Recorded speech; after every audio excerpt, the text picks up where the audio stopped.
Hello, mga kamaster, maraming salamat po sa lahat ng tumatangkilik ng The Secretly Rich Man, Gerald Crawford Story. Paki-follow and subscribe mga master para sa mga susunod pang mga kabanata. Ang lihim na mayaman. Kabanata 121. Hoy, Jordan, tingnan mo. Naglalakad papunta sa Lamborghini ang nakakaawa mong kausap. Hehe. Ang Lamborghini ay isang kilalang tatak. Ang kalunos-lunos na haltak na iyon ay dapat na sinusubukang makakuha ng ilang pananaw. Maaaring kumuha pa siya ng ilang mga larawan at i-post ang mga ito sa social media upang ipakita kung gaano ito kahanga-hanga. Maraming tao ang ganyan. Ang mga batang babae ay sumagot sa pang-aalipusta. Siguro, walang bagay na hindi kayang gawin ng mga ganyan. Ngumisi si Jordan. By the way, Jordan, kilala mo ba kung sino ang nagmamay-ari ng kotseng ito? Hindi ko talaga alam, ngunit marami akong masasabi sa iyo tungkol sa pagsasaayos at interior ng kotse na ito. Ito ay isang first-class na disenyo. Kahit na ang isang simpleng bahagi ay ginawa sa pamamagitan ng mahigpit na pagkalkula ng data, lahat ay personal na pinangangasiwaan ng isang master na may mga dekada ng karanasan. Nakangiting sagot ni Jordan. Napukaw mo ang aming interes, Jordan. Gusto mong magpaliwanag pa sa amin para mas matutunan namin ang tungkol sa sasakyan. Tanong ng isa sa mga babae na may pagtataka sa mukha. Sinasabi nila ito, hindi lamang dahil gusto nilang matuto ng higit pa tungkol sa mamahaling kotse ngunit upang mag-drag lamang ng oras. Pag-isipan ito, alas 9 pa lang ng umaga, at kahit bigyan siya ng lokasyon at ipadala sila roon ni Jordan, panandalian lang ang engkwentro. Kung maantala siya ng ilang sandali, tanghalian na. Hindi ba kailangang i-treat sila ni Jordan ng tanghalian? Hindi ba iyon magpapalalim sa kanilang relasyon? Novel Bean. Ang mga batang babae ay talagang mahusay sa mga laro ng isip. Hindi nag-overthink si Jordan, ipinarada ang kotse sa gilid bago pinamunuan ng grupo ng mga babae sa luxury supercar.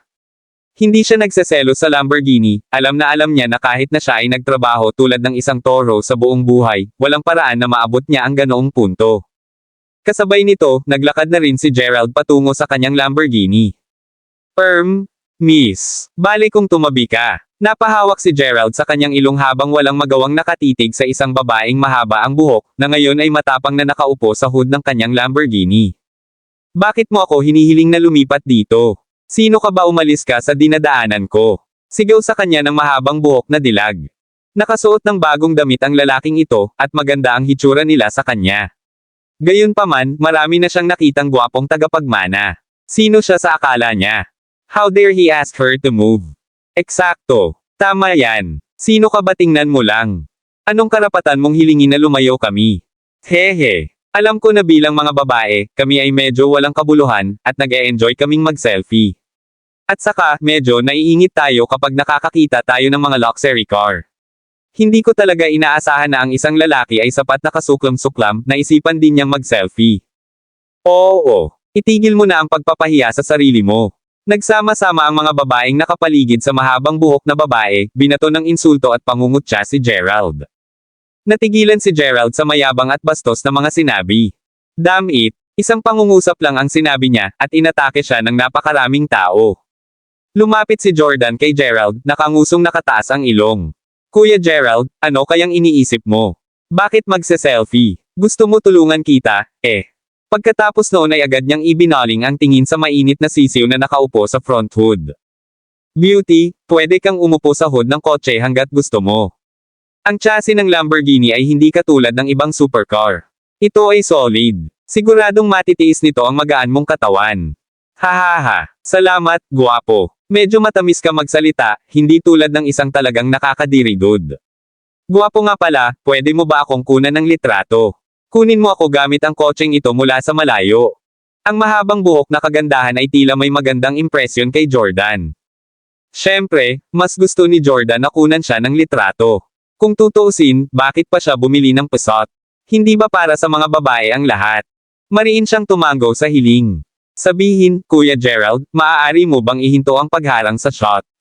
Umiling si Jordan habang pinaalalahanan si Gerald na nakatayo sa tabi ng sasakyan. Damn it, magwala ka, sigaw ng mahabang buhok na dilag habang naiinip na kumaway. Hihihi, natatakot ako na kayo ang dapat mawala. Malamig na sagot ni Gerald. Sa simula, napakasimpleng iniisip niya.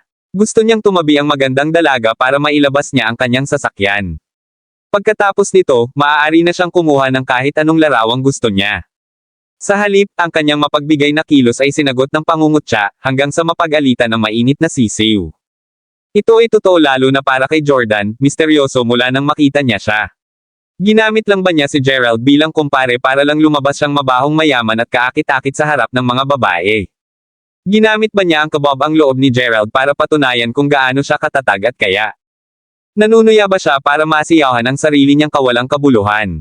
Pakiramdam ni Gerald ay matatapos na ang lahat sa kanya kung ipagpapatuloy niya ang pagiging low profile.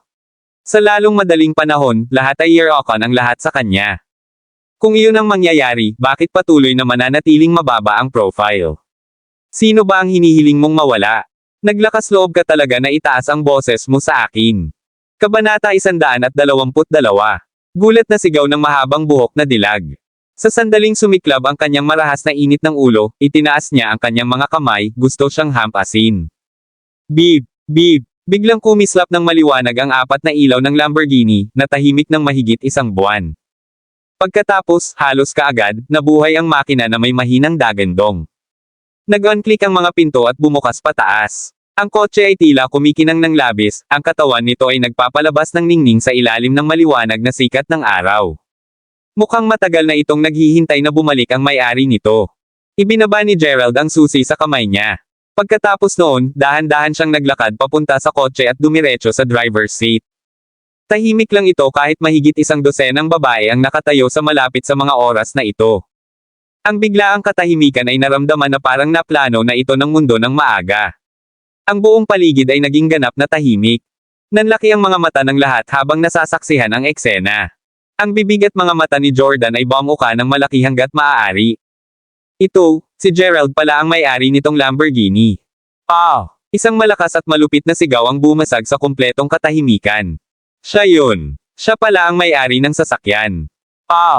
Bro, isa kang hot guy. Ano ang pangalan mo, kuya? Pwede ko bang makuha ang number mo, bro?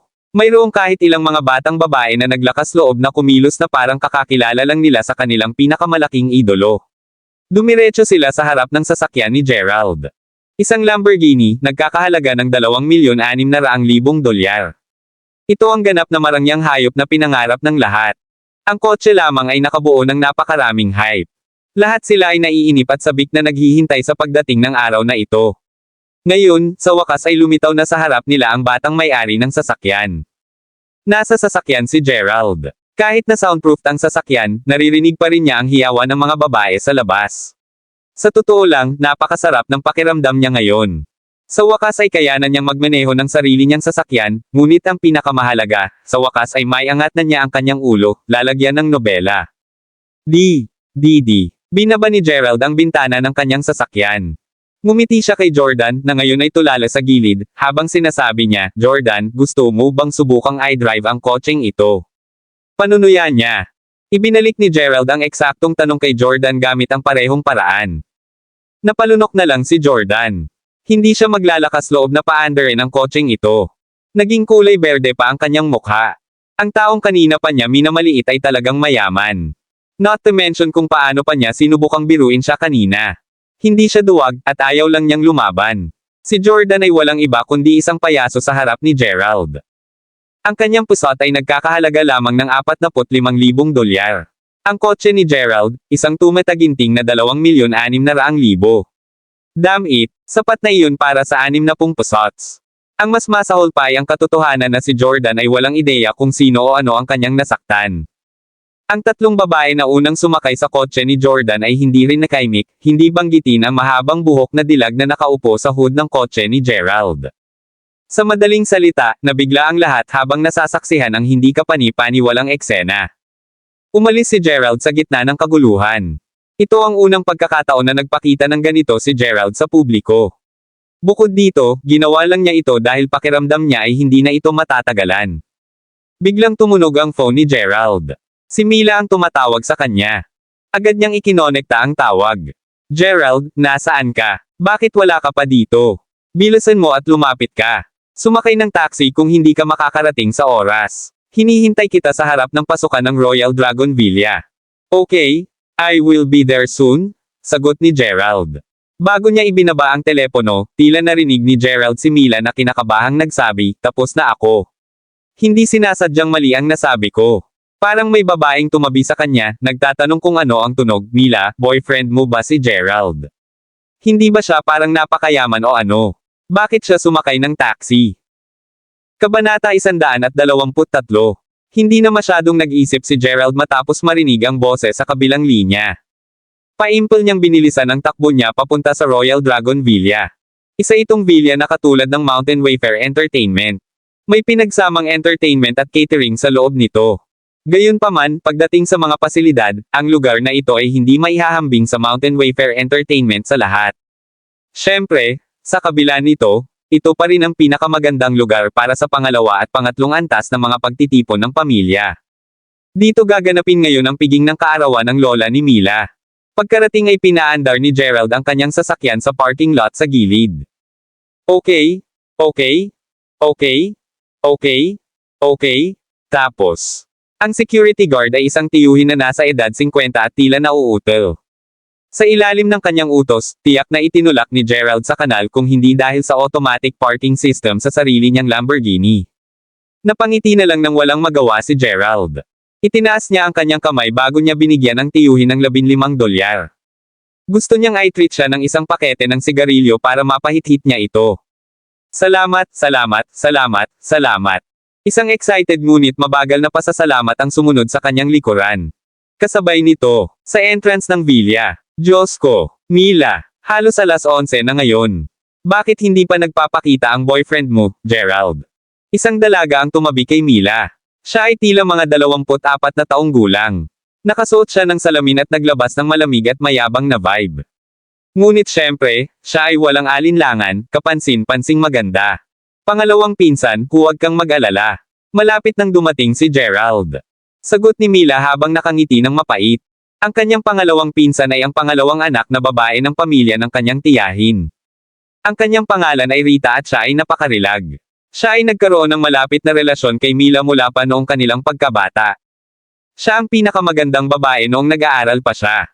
Kahit ngayon ay nakapagtapos na at nagtatrabaho sa isang kumpanya, marami pa rin siyang bubuyog na umaaligid sa kanya sa kumpanya. Sa kabila ng kanyang hitsura, ang personalidad ni Rita ay medyo palaban at mayabang. Siya ay may napakataas na pamantayan at hindi siya magiging interesado sa alinmang ordinaryong lalaki. Mahigit 3 taon na rin ang lumipas mula nang makatapos siya. Ang pagpasok sa isang seryosong relasyon ay hindi kailanman nasa isip ni Rita hanggang ngayon, ngunit siya ay napaka-interesado sa kasintahan ni Mila. Ang interes na mayroon siya sa kanya ay iyon lamang ng pagmamahal ng isang pamilya. Dahil nga may nobyo na ang kanyang pinsan na kapatid, hindi ba tama lang na tingnan siya kung talagang kwalipikado siya? Mila, sorry talaga kung pinaghintay kita ng matagal. Lalagyan ng nobela. Biglang sumabog ang boses ni Gerald sa katahimikan. Noong una ay naisip ni Mila na sa halip ay sasakay ng taxi si Gerald. Dahil doon, nagplano na siya ng dahilan para mahawakan ang pinsan niyang si Rita. Pero nagulat si Gerald kay Mila nang makita niya itong naglalakad papunta sa kanila mula sa kabilang direksyon. Gerald, sa wakas nandito ka na. Halika na, hayaan mong ipakilala ko sa iyo ang pinakamagaling kong kapatid na babae. Magiliw na kinalas ni Mila ang braso ni Gerald. Pangalawa kong pinsan ito, Rita. Mas matanda siya sa amin ng 4 na taon. Ano sa tingin mo? Napakaganda, hindi ba? Sinulyapan ni Gerald si Rita bago tumango. Napakaganda talaga ng babaeng ito. Teka, kung sinasabi mong maganda ang pinsan ko, ibig sabihin hindi na ako maganda sa'yo. Masungit na sabi ni Mila. Seryoso. Ang kanyang pag-arte ay lubos na kapanipaniwala. Hindi. Ikaw si Mila, well, pareho kayong maganda. Pareho kayong maganda. Sagot ni Gerald habang pinupunasan ang pawis sa noo. Ay, Mila, tigilan mo na ang pang-aasar kay Gerald. Medyo hindi komportable si Rita nang makitang naglalandian ang mag-asawa sa harapan niya. Marahil ay dahil na rin sa matagal na siyang walang asawa at nahihirapan siyang makita ang iba na nagpapakita ng pagmamahal sa isa't isa. Kasama ang sarili niyang pinsan. Humalukip-kip si Rita habang nakatingin kay Gerald. So boyfriend ito ni Mila. Ang kanyang kasuotan ay talagang magkapares at mayroon siyang isang disenteng hitsura. Matimang tingin niya at mukhang confident na confident. Malamang na binigyan niya siya ng 9 na marka para sa kanyang unang impresyon mula sa 100.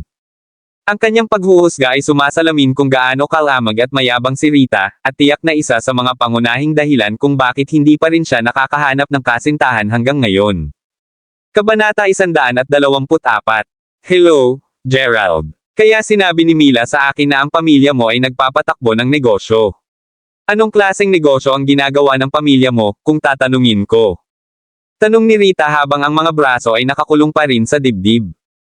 Oh, well, lahat talaga, sa iba't ibang negosyo at industriya. To be honest, it was a question Gerald never really knew how to answer.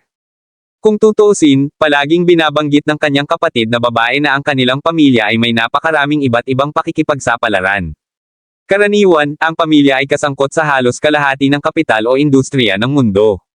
Dagdag pa, nagmula siya sa isang malaking pamilya na ang mga negosyo ay naipasa sa daan-daang taon. Hindi gaanong ibinahagi ni Jessica ang tungkol sa kanilang pamilya. Kaya naman sa limitadong kaalaman lamang tungkol sa kanyang pamilya, masasagot lang niya ang mga tanong na iyon mula sa iba sa pangkalahatan. Parang walang solid na sagot, sobrang nakakalito. Napailing si Rita habang nakangiti ng pilit. Nabalitaan ko na nagkita kayo ni Mila noong nag-aaral kayong magmaneho. Dapat ay nakuha mo na ang iyong lisensya sa pagmamaneho noon.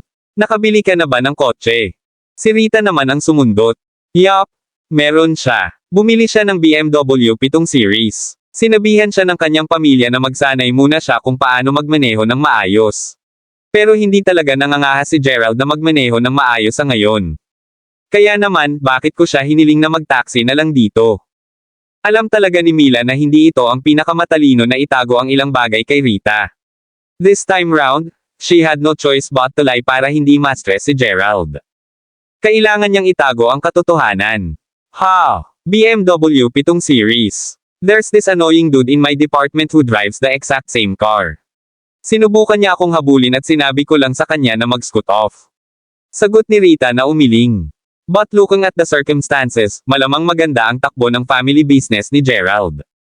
Gayunpaman, napakalayo pa rin niya sa isang laban kung gusto niyang maging kasintahan ni Rita. Si Rita ay talagang napakabomba. Kaya, ito ang kanyang kapital. Ang kanyang layunin ay makasal sa isang napakayaman at makapangyarihang pamilya. Nais niyang makahanap ng isang mayamang asawa na kayang sumuko sa lahat ng kanyang kapritsyo. Sa katunayan, ang kanyang edad ay hindi mahalaga kahit na siya ay mas matanda o mas bata kaysa sa kanya. Higit sa lahat, kailangan lang niyang galing sa mayamang pamilya. Para sa kanya, ang isang mayamang tao ay hindi lamang tinukoy bilang isang taong nagsimula ng kanyang sariling kumpanya at may mga ari-arian na nagkakahalaga ng higit sa $15 milyong, novel bean. Ang tinutukoy niya ay ang mga nagmamana ng malalaking negosyo at imperyo ng pamilya.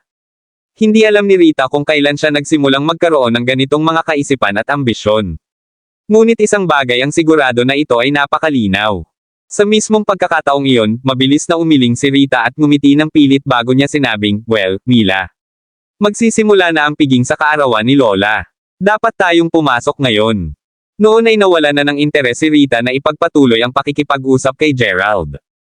Nilabas ni Mila ang kanyang dila bago mahinang bumulong, Gerald, please don't hold it against my cousin. Palagi na lang siyang ganito. Walang sino man ang maaaring maging sapat na mabuti para sa kanya maliban kung siya ay isang anak ng isang napakayaman at maimpluwensyang pamilya. Kahit na hindi talaga siya dapat magpatuloy sa pagiging ganito. Pero ano pa nga ba ang magagawa ni Gerald? Dapat ba niyang sabihin sa kanya na siya talaga ang anak ng isa sa pinakamayaman at pinakamaimpluwensyang lalaki sa mundong ito, para sa halip ay pakasalan siya ng kanyang pinsan? Iyon ay malinaw naman, medyo imposible. Bukod dito, si Rita ay talagang masyadong mayabang sa kanyang gusto. Kalimutan mo na. Tutal tinutulungan niya lang talaga si Mila na mag-artista ngayon. Hindi ito isang bagay na dapat seryosohin pa rin. Pumasok na silang tatlo sa loob. Halos buong pamilya ang dumating para dumalo sa piging ng kaarawan ngayon. Nandoon din ang kanyang tiyuhin, ama, ikatlong tiyuhin, malaking tiyahin, pangalawang pinsan, at marami pang kamag-anak. Karaniwang nabok ang buong Royal Dragon Villa para sa espesyal na piging ngayon.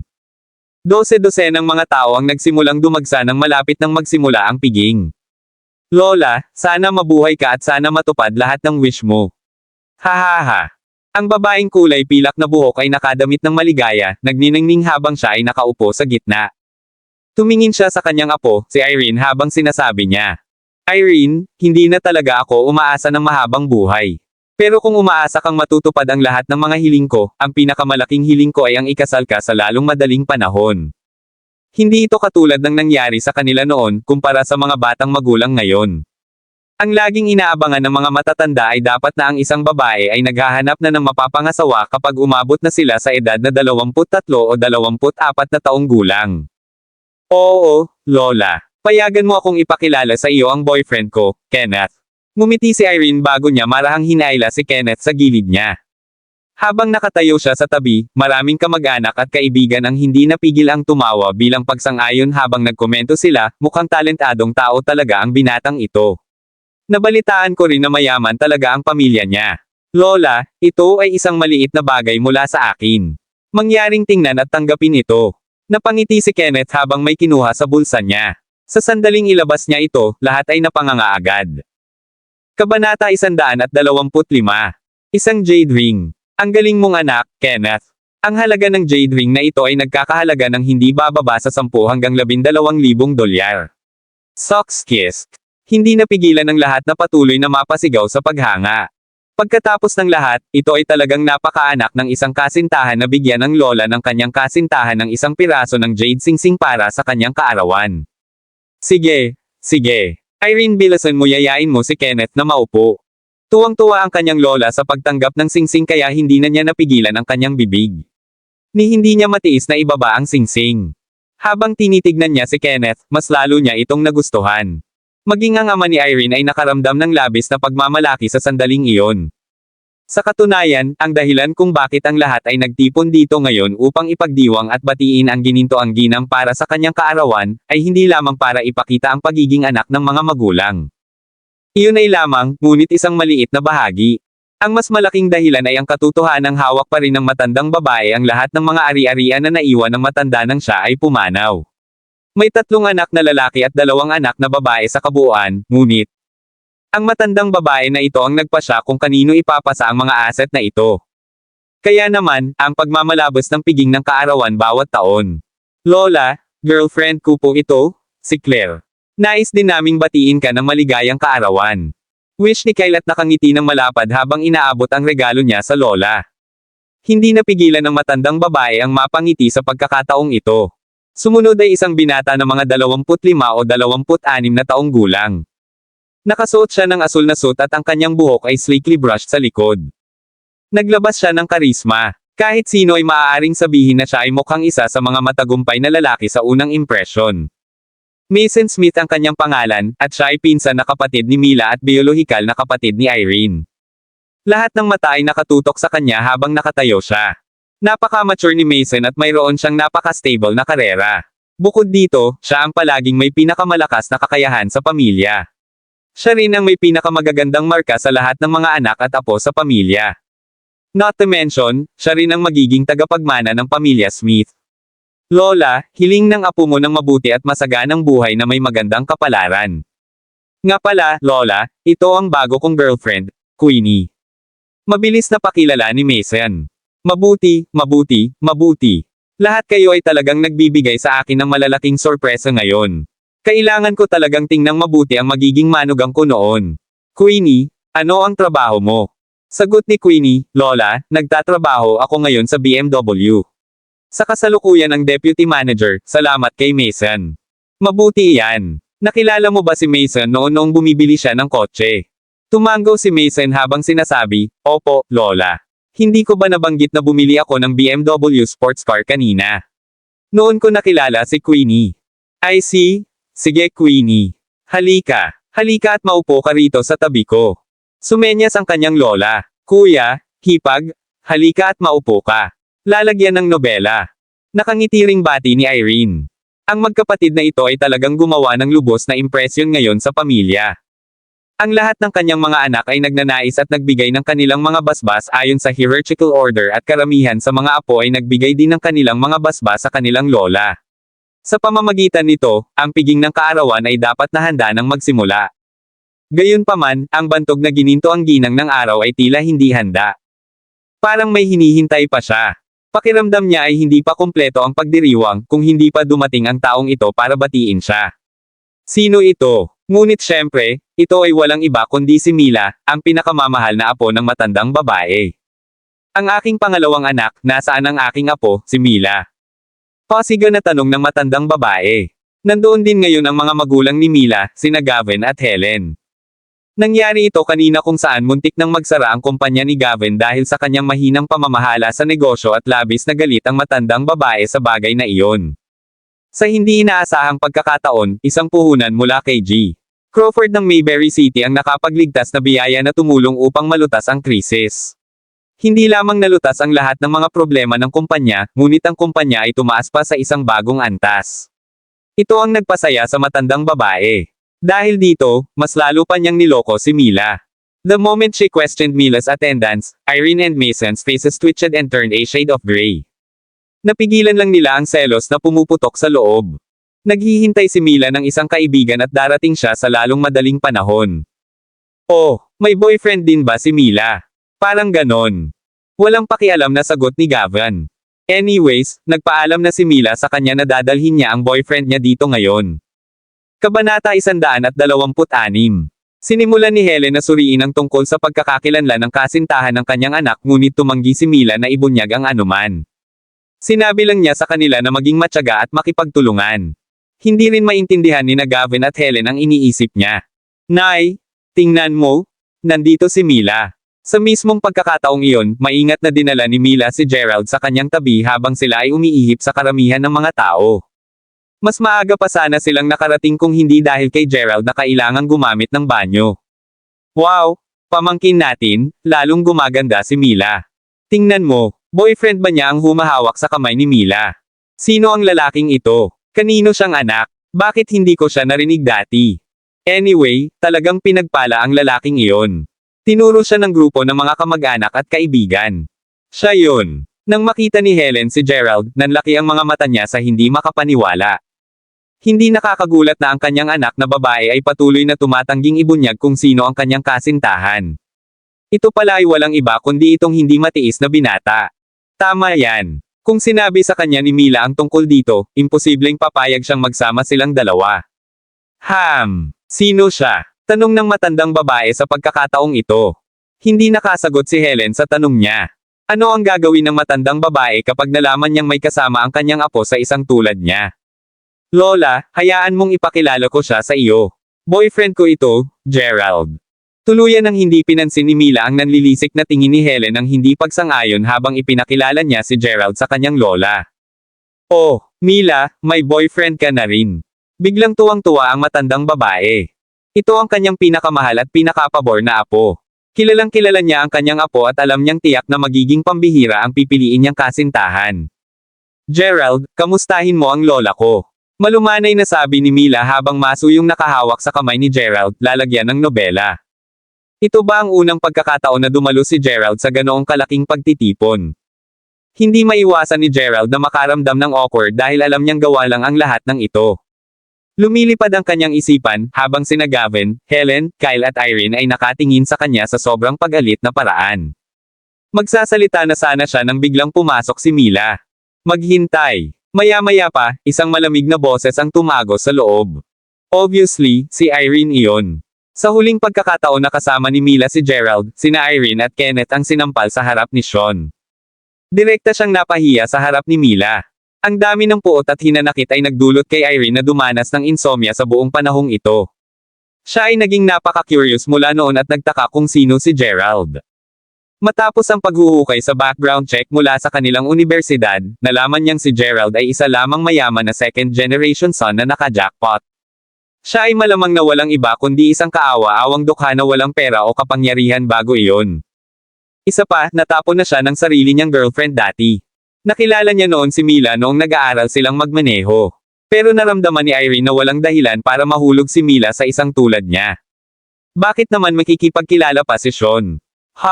Nakakatuwa. Hindi naman ganoon kahirap hulaan ang dahilan. Matapos manalo sa loto, si Gerald ay nagmamasid kung saan-saan. Bumili pa siya ng isang bag na nagkakahalaga ng $55,000 at gumastos ng 1 tonelada sa iba't ibang restaurant sa Mayberry Commercial Street. Marahil, si Sean ang bumangga kay Gerald noon at naisip na si Gerald ay isang kahangahangang tao. Sa katunayan, hindi si Sean ang unang nakatagpo ng ganoong sitwasyon na naging dahilan kung bakit kahanga-hanga si Gerald. Nang makita ni Irene ang lakas ng loob ni Mila na dalhin dito si Gerald na nakakatawa, nagtanong siya ng may malamig na ekspresyon.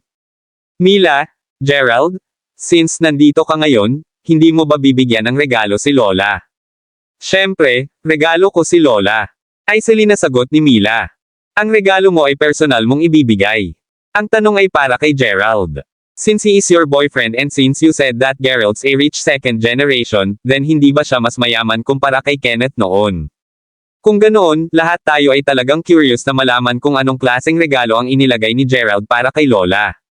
Tama iyan. Dahil first time nilang magkita, dapat may dala siyang regalo. Sino siya? Parang may kakayahan ang pamilya niya. Biglang nagtipon ang mga kamag-anak at kaibigan dahil sa curiosity. Naghihingalo sila para malaman kung ano ang Reg Along dala ng kasintahan ng paboritong apo ng kanyang lola. Kabanata 127. Wala akong dalang regalo. Hindi napigilan ni Gerald ang isang ngiti ng panghihinayang. Noong una ay gusto niyang maghanda ng regalo para sa kanyang lola ngunit pinigilan siya ni Mila. Pakiramdam niya ay mabibigyan lang ng dalawa ang kanyang lola ng isang regalo at natural na siya mismo ang maghahanap ng regalo. Kaya naman ang dahilan kung bakit si Gerald ay dumating na walang laman ngayon. Pumunta lang siya para dumalo sa birthday banquet para pasayahin ang lola ni Mila. Sino ba naman ang makakaalam na sinasadya ni Irene ito para mahirapan siya? Ano? Wala siyang dalang regalo. Akala ko may dadalhin din na mahalagang bagay ang boyfriend ni Mila. Hindi ba ang boyfriend ni Mila ay isa ring mayaman na pangalawang henerasyon? Sa lohikal na pagsasalita, dapat din siyang bihasa sa mga pangunahing asal at asal. Ito ang unang pagkakataon na makikilala niya ang kanyang lola, ngunit wala man lang siyang dala. Talagang kulang siya kumpara sa boyfriend ni Irene, si Kenneth. Umugong ang pananahimik at pag-ungol sa mga kamag-anak at kaibigan. Sa kabila ng mahinang daldalan, malinaw pa rin ang kanilang pag-uusap sa lahat ng naruroon. Sa pagmamasid sa sitwasyon, nabigo ang matandang babae na manatiling tuwid ang mukha. Hindi siya ang uri ng tao na nasisiyahang makatanggap ng mga regalo ngunit bilang isang matanda, imahe at reputasyon ang pinakamahalagang bagay. Ibinaba niya ang pakiramdam ng pagmamahal kay Gerald gaya ng pagpunta niya kay Kenneth. Sumagot lang siya na ayos lang at pinaupo si Gerald sa gilid. Pagkatapos noon, mahinang nagtanong siya, Gerald, I heard that your family's business is doing pretty well. Anong uri ng negosyo ang ginagawa ng iyong pamilya? Oh, halos lahat ng bagay ay ginagawa namin. Malumanay na sagot ni Gerald. Bagamat nagsasabi lang ng totoo si Gerald, parang medyo walang galang ang sagot niya sa lens ng lola ni Mila at ng iba pang naruroon. Double sa lahat ng bagay. Anong uri ng industriya iyon? Paano niya masasagot ang isang tanong ng walang ingat at casual? Mabilis itong tinawanan ni Mila habang sinabing, Lola, first time niyang pumunta dito. Kung patuloy mo siyang pinapaalis sa napakaraming tanong, natatakot ako na baka matatakot mo siya. Okay. Iiwan ko muna siya. Sagot ng matandang babae sa kaagad na iniba ang topic. Kung tutuusin, ang matandang babae ay higit na humahanga kay Mila. Teka ano, natatakot ba siya dahil sobrang daming tanong ni Lola sa kanya o talagang takot lang siyang magsabi ng totoo? Ate, bakit hindi mo sabihin sa amin kung anong klaseng negosyo ng pamilya ang ginagawa ng pamilya ni Gerald? Sa palagay ko dapat mong malaman ito ng higit pa kaysa sa iba pa. Biglang nagbato ng kakaibang tanong si Irene. Hindi na niya kinaya dahil pakiramdam niya ay palaging kinakampihan ng kanyang lola ang anumang sinabi o ginawa ni Mila at iniisip na ito ay palaging tama. Palaging sinisiraan ng kanyang lola si Mila. Ang natitira sa kanila ay pawang mga apo rin niya ngunit palagi niya itong binabato kahit sa maliit na pagkakamali. Bagamat wala sa plano ni Irene na makipag-away kay Mila, hindi na niya ito matitiis. Gusto niyang makita kung gaano ka-stock up si Mila ngayon. Tiyak na sapat, ang tanong na ito ay nakakuha agad ng atensyon ng matandang babae. Bigla niyang naalala ang kanyang manugang, ang kilos ni Helen kanina kay Mila. Nakakunot ang noo ng matandang babae habang nagtatanong, Mila, may tinatago ka ba kay Lola? Anong negosyo ang ginagawa ng pamilya ni Gerald? Agad na sumikip ang mukha ni Mila. Sabay lingon niya kay Kyle. Kung may alam si Irene, dapat may kinalaman ito sa kapatid niyang si Kyle. Gaya ng inaasahan niya, hindi man lang naglakas loob si Kyle na salubungin ang tingin ng kapatid. No Lola, I am not, kinakabahang sagot ni Mila. Hahaha. Nahihiya ka bang magsabi ng totoo? Sige, ipapaliwanag ko ang lahat sa ngalan mo. Lola, alam mo ba kung anong klaseng tao si Gerald? Siya ay dating kilalang dukha mula sa Mayberry University na kumikita ng kanyang ikabubuhay sa pamamagitan ng pamamalakad para sa iba. Siyempre, nakakuha nga si Gerald ng pera pagkatapos niyang manalo sa loto. Guess what happened after that? Gerald. Hindi alam ni Mila kung saan nakuha ni Irene ang lahat ng impormasyong ito. Tila ba sanay na siya sa pagkukwento nito at personal na nasaksihan ng sarili niyang mga mata ang lahat habang isiniwalat niya ang lahat ng nakakahiya nitong nakaraan na nangyari kay Gerald noon. Kasama dito kung paano niya nilustay ang kanyang pera matapos manalo sa loto. Inihayag niya ang lahat sa publiko.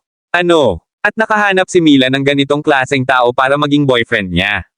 She even said that he is a rich second generation. Sa tingin ko, sinasadya ng batang ito na linlanggan si Mila sa pamamagitan ng pagsisinungaling at paggawa ng sariling pagkakakilanlan. Lalagyan ng nobela. Well, ang mga taong matagal ng mahirap ay laging ganito. Hindi na nila maaalala ang sarili nilang mga apelyido sa sandaling makakuha sila ng pera. Nanalo lang siya ng pera mula sa loto. Kailangan ba niyang pumunta ng ganoon kalayo? Kabanata 128. Ang chismis ay isang nakakatakot na bagay. At biglang, parang may hindi mabilang na kakaibang boses sa tainga ni Gerald. Lahat ay nakatingin kay Gerald sa ibang liwanag. Okay. Kaya ang batang ito ay nagsisinungaling sa ating Mila. Mabangis ang ugali ni Rita. Agad siyang tumayo bago nilakasan ang boses kay Gerald ng malamig. Ang mukha ng matandang babae ay umasim din sa puntong iyon. Sinulyapan ni Irene si Kenneth bago nagbigay ng sardonic na ngiti. Siya ay lubos na nasisiyahan na mailabas ang lahat ng kanyang puot at hinanakit. Humarap si Rita kay Mila at nagtanong, Mila, di ba sabi mo bumili lang si Gerald ng BMW 7 Series? Naramdaman ko na kanina na may mali. Si Gerald ay maaaring magmaneho na lamang dito ngunit hindi niya ito ginawa. Tanungin kita, nakita mo na ba ang kanyang BMW para sa iyong sarili? Hindi nakaimik si Mila dahil hindi niya alam ang sasabihin. BMW 7 Series. Rita, mayroon kaming kabuoang 3 sangay ng BMW sa buong Mayberry City. Matagal na kaming hindi nagbebenta ng alinman sa modelong ito. Tiyak na malalaman ko ito kung ibinente natin ang alinman nito. Sandali lang. Naalala ko na. Naalala ko kung sino siya ngayon. Itinuro ng girlfriend ni Mason na si Queenie si Gerald habang bumubulales ito. Mula nang naruroon si Gerald, buong oras na ay pinagmamasdan na ni Queenie si Gerald. Pakiramdam niya ay pamilyar na pamilyar ito at pakiramdam niya ay nakita na niya ang taong ito noon pa. Ngunit hindi maalala ni Queenie kung saan niya eksaktong nakita siya. Sa sandaling binanggit ni Rita ang BMW 7 Series. Biglang naalala ni Queenie. Paano niya nakalimutan? Nakita niya siya sa BMW shop. Queenie, kilala mo ba siya? Tahimik na tanong ni Mason. Sa totoo lang, napakahiya para sa mga miyembro ng pamilya na harapin ang kanilang mga kamag-anak at kaibigan dahil ang kasintahan ni Mila ay isang taong ganoon. Dahil doon, hindi rin napigilan ni Mason ang sakit na ekspresyon nang makita si Gerald. Kung tutuusin, palagi na siyang lihim na nakikipag-away sa pamilya ng kanyang pangalawang tiyuhin. Gusto niya talagang ilabas ang galit niya doon at pagkatapos, at gusto niyang ilantad ni Queenie ang lahat ng nalalaman niya. Oo, syempre naalala ko siya. Mason, naalala mo ba ang sinabi ko sa iyo ilang araw na nakalipas? Noong nakaraan, isang napakakakaibang binata ang pumunta sa aming BMW shop para maghanap ng sasakyan. Pagkapasok niya sa shop, hiningi niya ang pinakamahal na sasakyan na mayroon kami sa shop. Pinaka-inirekomenda ko. Mga mamahaling sasakyan sa shop namin sa kanya pero sinabi niya talaga na hindi niya mabibili ang mga sasakyang iyon dahil lahat ng iyon ay mura. Pagkatapos noon, umalis siya sa aming tindahan na may sakit na ekspresyon sa kanyang mukha. Siyempre, naalala ko. Bakit naman sinasabi mo bang weirdo si Gerald? Lalagyan ng nobela. Natulala talaga si Mason. Tumanggaw si Queenie. Oo, siya nga. Naalala ko na napakasama ng suot niya noong mga oras na iyon. Hindi ko siya makilala dahil sa pananamit niya ngayon. Agad na nag-hyper ang atmosphere habang nakatingin ang lahat kay Gerald. Oh God, anong klaseng boyfriend ang nahanap ni Mila? Mukhang nabaliw siya. Nag-aalalang sagot ni Mila, stop the nonsense. Hinding-hindi gagawa ng ganyan si Gerald. Pakiramdam niya ay mapapabagsak siya sa patuloy na kaguluhan. Ano ang nangyayari? Naisip niya na magiging madali ang lahat. Gusto lang niyang magpanggap na boyfriend si Gerald para mapasaya ang kanyang lola. Pangalawa, gusto niyang patunayan ito kay Irene. Tutal, tinapon na sila ni Gerald kahapon. Hindi kailanman naisip ni Mila na ang kanyang pinsan na kapatid ay talagang magiging walang awa. Hindi niya akalain na mag-iimbestiga siya at titingnan ang background ni Gerald ng ganito. Bukod dito, ano ang posibilidad na ang bagong kasintahan ni Mason ay talagang nakabangga kay Gerald noon? Ang masama pa nito, ibinaba pa siya nito at ginawang parang tanga. Maaari mong sabihin na ang lahat ay ganap na nag-backfiring at papunta sa kabaligtaran na direksyon kaysa sa inaasahan ni Mila. Hinding-hindi gagawa ng ganyan si Gerald. Mila, sa tingin mo ba magsisinungaling sa'yo ang hipag mo? If you don't believe me, you can just ask your boyfriend, Gerald, kung totoo ba lahat ng sinabi ko. Maaari mong tanungin siya kung ang lahat ng nangyari sa BMW shop noong araw na iyon. Sagot ni Queenie. Tahimik na nakikinig si Gerald sa usapan sa gilid. Sa pagkakataong iyon, bigla siyang naalala ni Queenie. Besides, regardless of whatever it was simply a one-sided encounter with Queenie that day. Nakasuot siya ng itim na uniforme. Palagi siyang nakikipag-usap sa iba pang mga customer at hindi siya sineseryoso kapag nagpapakilala siya ng ilang sasakyan sa kanya. Karaniwang wala silang gaanong pakikipag-ugnayan. Naalala rin ni Gerald na sinaway at minumura siya ni Queenie nang mag-walkout siya sa shop noong araw na iyon. Wala siyang masyadong pakialam sa mga oras na iyon. Pero tatanggihan ba ni Gerald ang mga sinabi niya? Paano siya pupunta? Kung tutuusin, ang inaangkin niya ay walang iba kundi ang katotohanan. Habang pinagmamasdan siya ng lahat, dahan-daang tumango si Gerald at sumagot, totoo ang lahat ng sinabi niya. Sa totoo lang, napakahirap talaga dahil hindi ako makapili o makabili ng alinman sa mga mamahaling sasakyan sa BMW shop noong araw na iyon. Ito ay dahil ang mga kotse doon ay talagang masyadong mura. Pangungulit ni Gerald. Kabanata 129. Habang nag-uusap ang lahat, sunod-sunod na tumanggap si Rita ng tawag sa telepono. Lumiwanag ang mukha niya sa tuwa habang sumisigaw, ano, ate? Nakarating ka na sa airport. Di ba sabi mo hindi ka na makakabalik sa birthday ni Lola? Ah, okay. Pupunta ako at pipiliin ka ngayon din. Pagkabitin ka agad, sinabi ni Rita, Lola, maya-maya pa ay darating na ang kapatid ko. She came back all the way from M Country at naghihintay na siya sa airport ngayon. Oh, ang bata. Kara, sige. Alam kong tiyak na babalik siya, ngumiti ang matandang babae habang agad niyang sinabi, kung gayon Mason. Mason, maaari kang pumunta at sunduin si Kara. Baka pumunta ka mag-isa. Gusto kong manatili si Queenie at samahan ako. Okay, Lola. Nakangiti si Mason habang kumakaway, hawak-hawak ang susi ng BMW sports car sa kanyang kamay bago mabilis na nagdahilan. Baka sa mukha ni Mila ang pagkabigo. Si Kara ay kapatid ni Rita. Mula pagkabata, si Mila ay palaging may pinakamagandang relasyon sa dalawang kapatid na ito. Alam din ito ng kanyang lola. Nararamdaman lamang na sinabihan siya ng kanyang lola na sunduin din si Kara, gayunpaman malinaw niyang sinabihan si Mason na pumunta ng mag-isa. Sinasalamin nito kung gaano kalungkot ang kanyang lola sa kanya. Pagkatapos ng pag-alis ni Mason, napunta muli kay Gerald ang topic ng usapan at focus ng lahat. Oo, walang mag-aakala na magiging kalokohan si Gerald. Dahil nagpapalabas din siya bilang kasintahan ni Mila, halatang napakahalaga ng paksang ito. Nanatiling tahimik si Gerald habang patuloy na nakikinig sa mga akusasyon. Siyempre nagalit siya nang marinig ang lahat ng paninirang puri at pangungutya ng iba. Ngunit alam din niyang kailangan niyang pangalagaan ang reputasyon ni Mila. Ang pinakamahusay na magagawa niya ay ang tiisin lamang ito. Kasabay nito, biglang tumunog ang cellphone ni Queenie. Tinatawag ako ni Mason. Baka gusto niyang samahan ko siya, Lola. Ngumiti si Queenie bago sinagot ang tawag. Namula agad ang mukha niya. Lola, may nangyaring masama. Nabangga si Mason sa isa pang sasakyan. Ano? Nang binabaliktad niya ang kanyang sasakyan palabas ng parking lot, hindi sinasadyang nabangga niya ang isa pang kotse. Iniisip ko kung may nangyaring major. Ayos ba ang sasakyan ni Mason? Nagmamadaling tanong ng matandang babae, lalagyan ng nobela. Hindi naman big deal. Kung walang malaking pinsala sa kotse ni Mason, maaari mong hilingin sa kanya na pumunta at kunin muna ang kanyang pinsan na kapatid. Ako na ang bahala sa iba pang bagay para sa kanya. Sagot ni Kyle at ngumiti.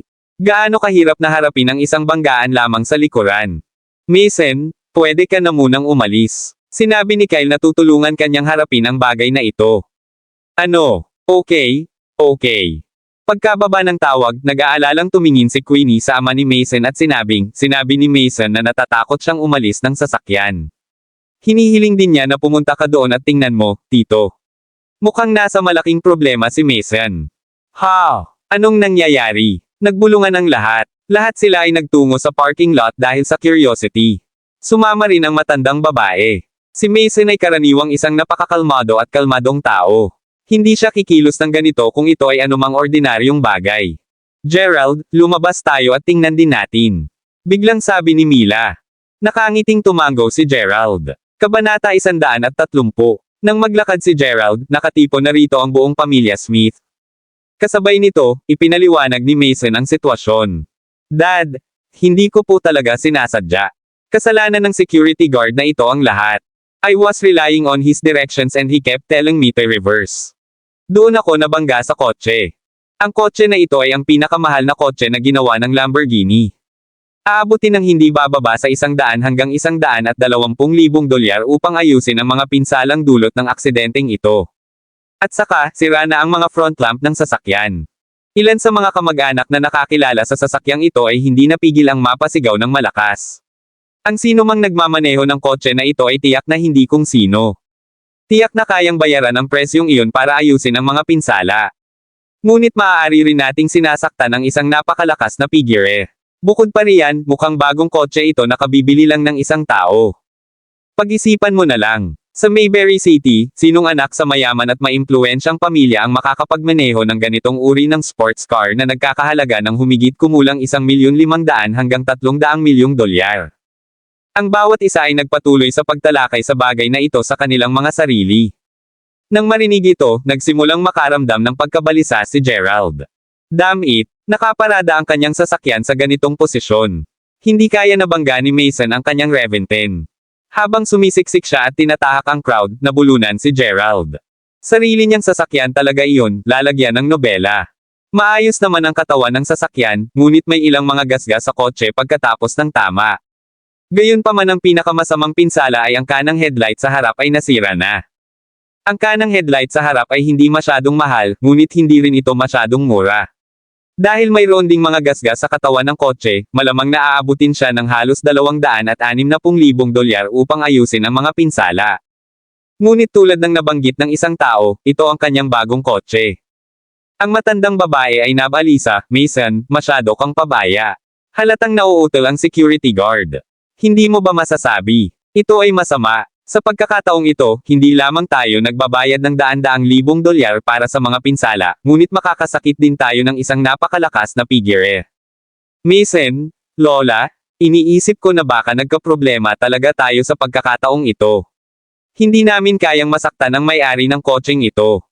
Hinawakan ni Queenie ang kamay ni Mason habang hinihila siya sa isang tabi. Nakita niya kung gaano kahalaga ito sa kabila ng bagay na ito. Queenie, bakit mo nasabi yan? Alam mo ba kung sino ang nagmamay-ari ng kotseng ito? Nagmamadaling tanong ng matandang babae. Oo, sagot ni Queenie habang nakayuko. Nagpadala lang ako ng larawan ng sasakyan na ito sa mga empleyado ng aming kumpanya dahil ang ilan sa aming mga empleyado ay nagtatrabaho noon sa Lamborghini. Sumagot siya sa chat ng grupo, sinabi na ang kotse na ito ay naibenta ilang araw na ang nakakaraan sa presyo ng transaksyon na 2,600,000 dolyar. Binili ito ng isang binata. Sinabi niya na ang manager ng tindahan ay sumusunod sa kanya, at siya ay magalang at magalang sa binata noong araw na iyon nang siya ay bumibili ng kotse. Hindi lang yan, alam mo ba kung sino ang manager ng Lamborghini shop sa Mayberry City? Si Wilson Quer. Maingat na paliwanag ni Queenie. Si Mr. Wilson ba talaga? Talaga bang magalang siya sa mamimili ng kotse na ito? Ang dahilan kung bakit napakalakas ni Mr. Wilson sa Mayberry City ay dahil sa kanyang mga contact. Mayroon siyang napakalakas na koneksyon dito. Dahil sa sinabi nito, mas lalo pang nabalisa ang matandang babae. Kung gayon, dapat tayong umalis dito kaagad. Kung hindi, mahihirapan tayo pagdating ng binata. Gulat na sigaw ng matandang babae. Maaaring siya ay walang muwang, ngunit malinaw na alam niya kung ano ang mga kahihinatnan ng pagkakasala sa isang malaki at makapangyarihang pamilya. Kahit na ang pinakamaliit na isyo ay makakaapekto sa lahat ng iba pa. Lola, hindi talaga kami makakaalis ngayon. May mga surveillance camera sa lahat ng dako ngayon. Si Irene at Rita ay nagsimulang akitin siya. Sa totoo lang, hindi umalis ang mga mata ni Irene sa Lambo kahit isang segundo. Pinagpapantasyahan niya ang magiging hitsura niya kung uupo siya sa marangyang sasakyan na ito. Tamang-tama lang kung ang kanyang kasintahan, si Kenneth ay maaaring magkaroon ng kotse na ito. Ngunit, magiging imposible iyon. Si Rita naman, mas malala pa siya. Talagang iniisip niyang hintayin ang pagdating ng may-ari ng sasakyan. Kung maaari siyang magkaroon ng isang marangyang kotse na nagkakahalaga ng halos 3 milyong dolyar, kung gayon ang taong ito ay walang alinlangan na isang napakayaman at mayamang tao. Nangangahulugan ba ito na siya ay isang hakbang na mas malapit sa kanyang sariling mga pangarap at inaasahan? Magiging malaking pag-unlad kahit na nagawa niyang makagrab ng maikling pakikipagtagpo sa binatang iyon. Oh, dapat kumuha muna tayo ng susando kay Kara. Tama sina Irene at Rita. Hindi tayo dapat umalis. Okay lang kung hindi tayo aalis pero kung aalis tayo ngayon, malalagay talaga tayo sa malaking problema. Seryoso ang tono ng matandang babae. Pakiramdam niya ay nagiging dotard siya. Lola, gusto ko sana siyang puntahan ngayon, pero hindi pa ako nangangahas na umalis, sagot ni Mason, na palunok ng sariling laway. Ayos lang. Pwede mo siyang sunduin muna. Lola, pwede na kayong lahat na pumasok at mag-enjoy muna sa inyong birthday banquet. Dahil natama na itong sasakyan, hayaan mo na lang.